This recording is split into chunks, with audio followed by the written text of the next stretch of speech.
Hello, today I'm going to show you how to create this hole punch background effect using the Xcut Screw Hole Punch tool.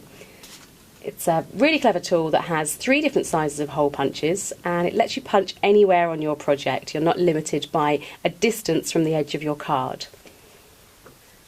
The first thing I've done is cut a number of 1-inch strips of cardstock. Now I've got a selection of shades of blue and turquoise and a couple of shades of yellow, and with these we're going to create a sort of a beach scene effect.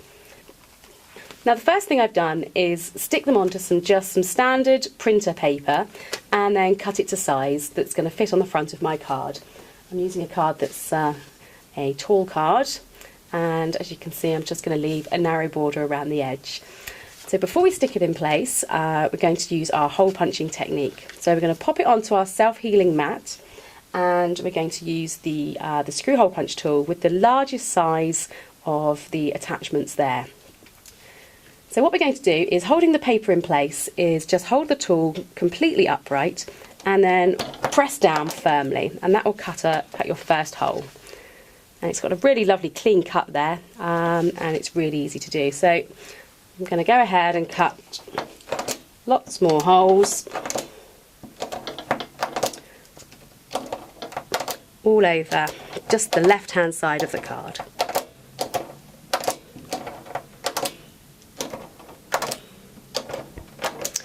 So I'm just going to cut a few to show you how to go about it.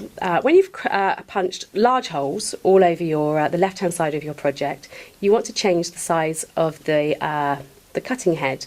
And to do that we just unscrew the end like so and remove the cutting head. And our additional heads are stored inside the handle of the tool, which is really handy. So I'm going to take out, there's a small one there, we'll just pop that to one side for now, and this is the middle size.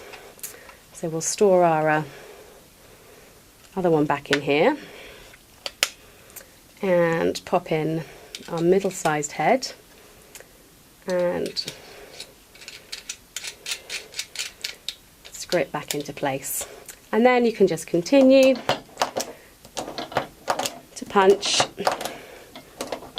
with the next size, just like so.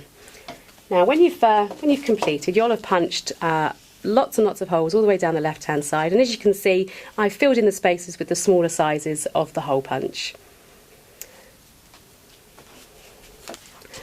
The next thing we're going to do is add some baker's twine at the top of the project here, and to do that I'm going to punch a couple of holes. I'm going to use the middle size. Now you may want to measure this, but I'm just going to do it by eye, like so. So I've got a pair of holes here, as you can see, and then just using some baker's twine I'm going to pop it through one of the holes and then back through the other. Now because you've got a number of different sizes of holes, you could easily use ribbon through these holes or any other sort of twine, because it'll fit through the holes quite nicely. So I'm just going to tie a little bow at the top there, and we'll just trim the ends really neatly like so. So that will be our bow at the top of the project. The next part of the project is to create this sentiment block here on the right hand side. Now to do that I'm going to use some blue cardstock, and I'm going to pop my sentiment from the Ahoy There range just onto the cardstock like so. I'm then going to use the smallest size hole from the screw hole punch tool, and I'm just going to punch a border all the way around. So just punching the first hole, moving it along a little, and just continuing all the way around. So when you've punched all the way around your sentiment, we're just going to take our scissors and cut around, leaving a narrow border.